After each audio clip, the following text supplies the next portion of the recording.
Long ago, when these ancient Grecian temples were new, hemp was already old in the service of mankind.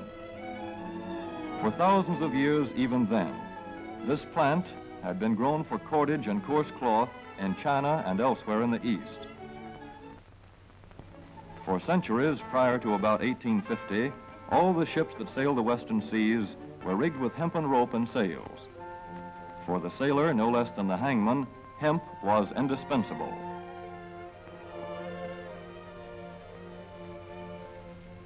A 44-gun frigate, like our cherished old Ironsides, took over 60 tons of hemp for rigging.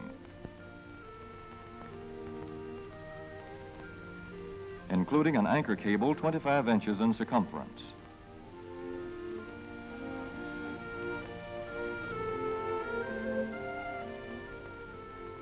The Conestoga wagons and prairie schooners of pioneer days were covered with hempen canvas. Indeed, the very word canvas comes from the Arabic word for hemp. In those days, hemp was an important crop in Kentucky and Missouri. Then came cheaper imported fibers for cordage, like jute, sisal, and manila hemp, and the culture of hemp in America declined. But now, with Philippine and East Indian sources of hemp in the hands of the Japanese, and shipment of jute from India curtailed, American hemp must meet the needs of our Army and Navy as well as of our industries. In 1942, patriotic farmers at the government's request planted 36,000 acres of seed hemp, an increase of several thousand%. The goal for 1943 is 50,000 acres of seed hemp. In Kentucky, much of the seed hemp acreage is on river bottom land such as this, along the Kentucky River Gorge. Some of these fields are inaccessible except by boat. Thus, plans are afoot for a great expansion of the hemp industry as a part of the war program. This film is designed to tell farmers how to handle this ancient crop, now little known outside Kentucky and Wisconsin. This is hemp seed. Be careful how you use it. For to grow hemp legally, you must have a federal registration and tax stamp. This is provided for in your contract. Ask your AAA committeeman or your county agent about it. Don't forget, hemp demands a rich, well-drained soil such as is found here in the bluegrass region of Kentucky or in central Wisconsin.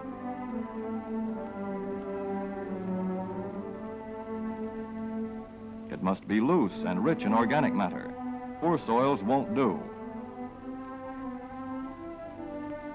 Soil that will grow good corn will usually grow hemp. Hemp is not hard on the soil. In Kentucky, it has been grown for several years on the same ground, though this practice is not recommended. A dense and shady crop, hemp tends to choke out weeds. Here's a Canada thistle that couldn't stand the competition. Dead as a dodo. Thus, hemp leaves the ground in good condition for the following crop. For fiber, hemp should be sown 5 pecks to the acre. With drill, the closer the rows, the better. These rows are spaced about 4 inches. This hemp has been broadcast. Either way, it should be sown thick enough to grow a slender stalk.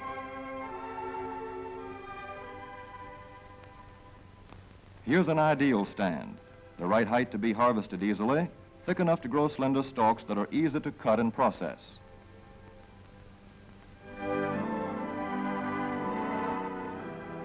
Stalks like these here on the left, they yield the most fiber and the best.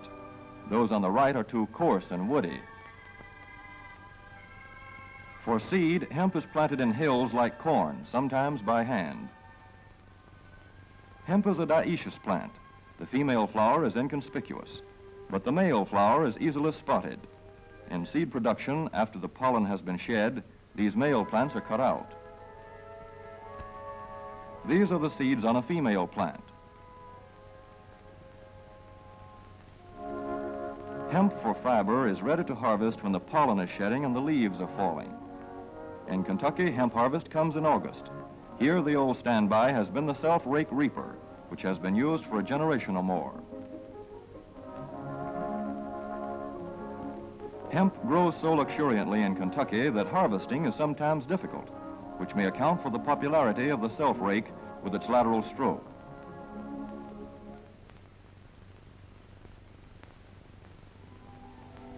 A modified rice binder has been used to some extent. This machine works well in average hemp.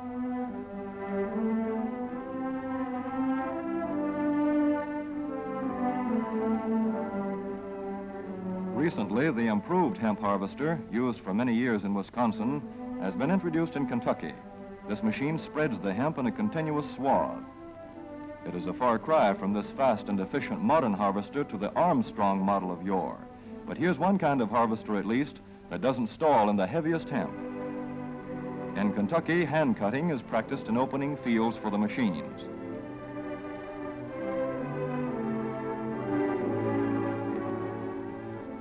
In Kentucky, hemp is shucked as soon as safe after cutting, to be spread out for retting later in the fall.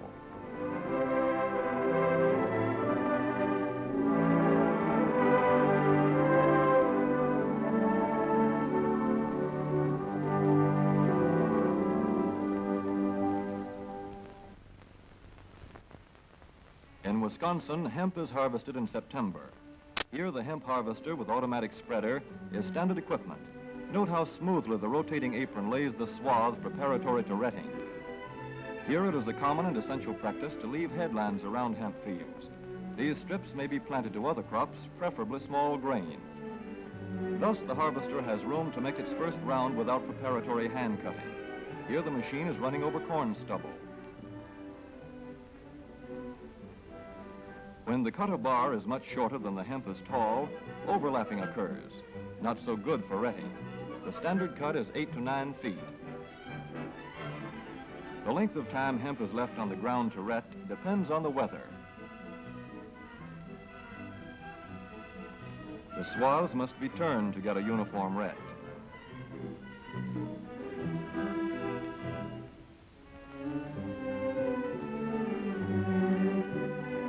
When the woody core breaks away readily, like this, the hemp is about ready to take up and bind into bundles.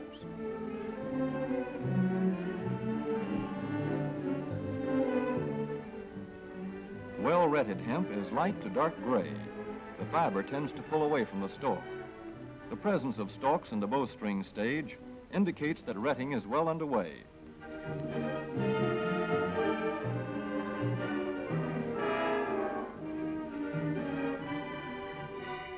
When hemp is short or tangled, or when the ground is too wet for machines, it is bound by hand. A wooden buck is used. Twine will do for tying, but the hemp itself makes a good band.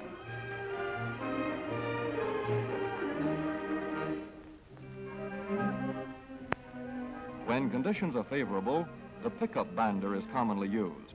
The swath should lie smooth and even with stalks parallel. The picker won't work well in tangled hemp.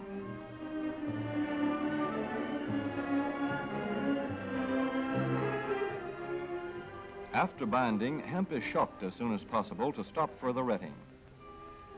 In 1942, 14,000 acres of fiber hemp were harvested in the United States. The goal for 1943 is 300,000 acres. Thus, hemp, Cannabis sativa, the old standby cordage fiber, is staging a strong comeback. This is Kentucky hemp going into the dryer of a mill at Versailles.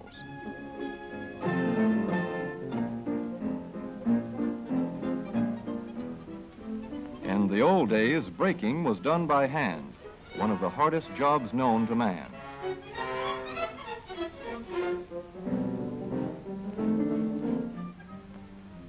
Now the power breaker makes quick work of it.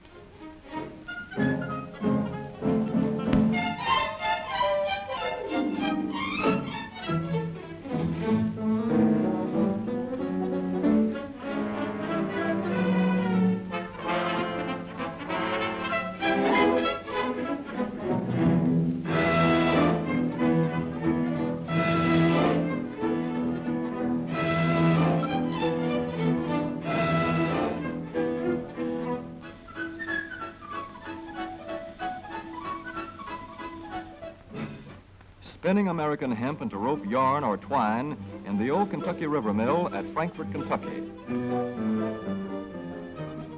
Another pioneer plant that has been making cordage for more than a century.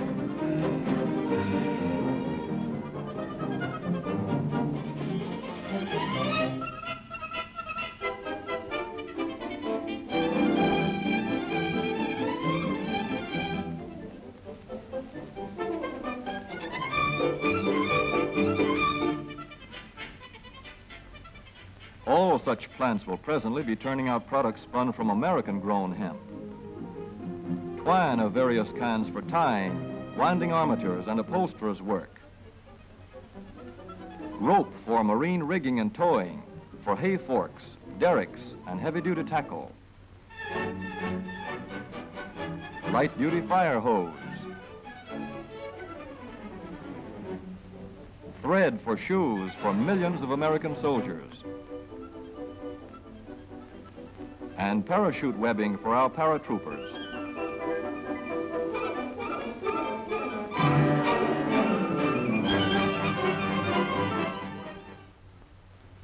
As for the United States Navy, every battleship requires 34,000 feet of rope, and other craft accordingly. So here in the Boston Navy Yard, where cables for frigates were made long ago, crews are now working night and day making cordage for the fleet. In the old days, rope yarn was spun by hand.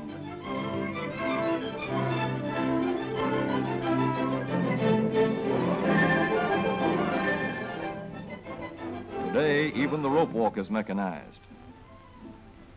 160 fathoms to go.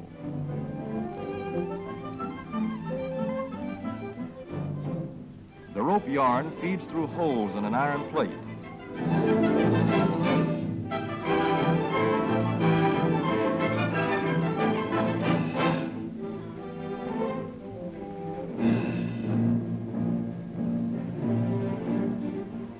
This is Manila hemp from the Navy's rapidly dwindling reserve.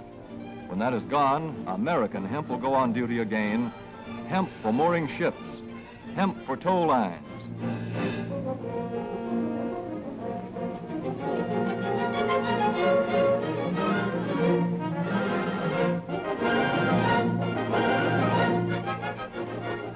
Hemp for tackle and gear.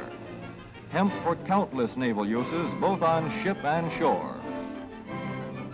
Just as in the days when old Ironside sailed the seas victorious, with her hempen shrouds and hempen sails.